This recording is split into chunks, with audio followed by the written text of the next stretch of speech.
Fazantsika roa ny androany izoka fa ny hafaliana amafany ireo tomany ka ity lay piratromeko anao mba marika azy famantarana fefahay anao ndrefa niteraky izy tsy asakana ity anao mandrakizay drita managnelatra izy efa nanaovako voaky tamray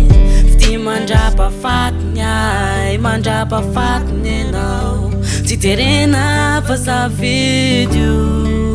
inoko mandrakizay fa nivoky fakiray hoanao io namamo namangidy iainatsika de zay efanao iady hoanao irifiry fanala tsy mba misy hafanana de zay rehetra anao tena tokako anao fa ilay peratriny noporofa efa ianao manambara fa hoe tsisy asakana fitiavako anao maro tsy haintohaina amin'ny fitiavako mazevatra tsy azo pataina mafy tsy azo tsapaina fa zany izy raha tantaraina efa nanaovako vaty teo anatrehany afy anao mpovadiko manakizay manakizay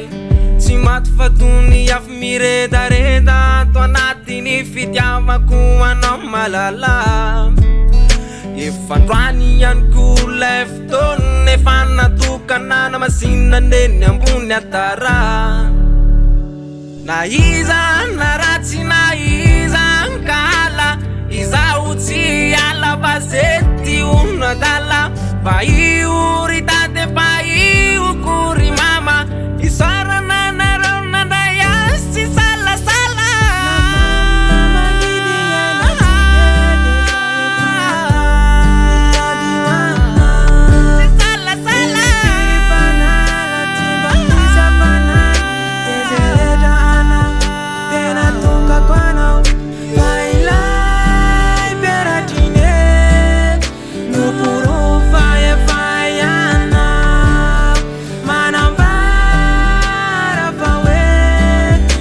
Siasaka na